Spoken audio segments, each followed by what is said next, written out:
রাজ্য ভাওয়াইয়া কমিটিতে সেতাই বিধানসভা কেন্দ্রের বিধায়ক জগদীশ বসিনিয়া না থাকায় সোশ্যাল মিডিয়ায় ক্ষোভ উগরে দিলেন তার অনুগামীরা।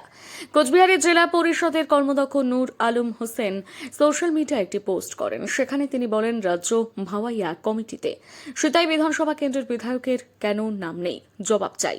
গেম খেলা হচ্ছে, গেম মানছি না, বিধায়ককে পিছিয়ে রাখা যাবে না। সোশ্যাল মিডিয়ায় পোস্ট করলেন জেলা কর্মদক্ষ নূর আলম হোসেন।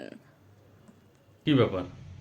আজকে সোশ্যাল মিডিয়ায় দেখলাম রাজ্য ভাওয়াইয়ার যে কমিটি তৈরি হয়েছে সেখানে সব সম্মানীয় ব্যক্তিবর্গ রয়েছে, কিন্তু আমার বক্তব্য রয়েছে সিতাই বিধানসভার বিধায়ক, কুচবিহার জেলার একমাত্র বিধায়ক, যিনি প্রত্যেকটা ইলেকশনে, সে পঞ্চায়েত হোক, লোকসভা হোক, বিধানসভা হোক, সব ক্ষেত্রেই নিজের যে সাংগঠনিক ক্ষমতা এবং সমস্ত রকম যে কার্যক্ষমতা সমস্তটা দেখিয়েছে, সেই জায়গায় মানুষের সঙ্গে যুক্ত রয়েছে সবসময়। তাই বলে মানুষ দুইবার বিধায়ক তৈরি করেছেন।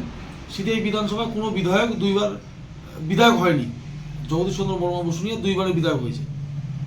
তো সেই জায়গায় রাজ্য ভাওয়াইয়া উত্তরবঙ্গের একটা সব থেকে আকর্ষণীয় বিষয় এবং মানুষের আবেগ, সেটা হচ্ছে ভাওয়াইয়া সঙ্গীত। সেই ভাওয়াইয়া সঙ্গীতে সিতাই বিধানসভাকে বঞ্চিত করা হয়েছে। সিতাই বিধানসভার মুখ যিনি রয়েছেন জগদীশ চন্দ্র বর্মা বসুনিয়া, তাকে বঞ্চিত করা হয়েছে। সেই বঞ্চিত জগদীশ দাকে কেন করা হলো, তার বিরুদ্ধে প্রতিবাদ হিসাবে আমি সোশ্যাল মিডিয়ায় পোস্টটা করেছি।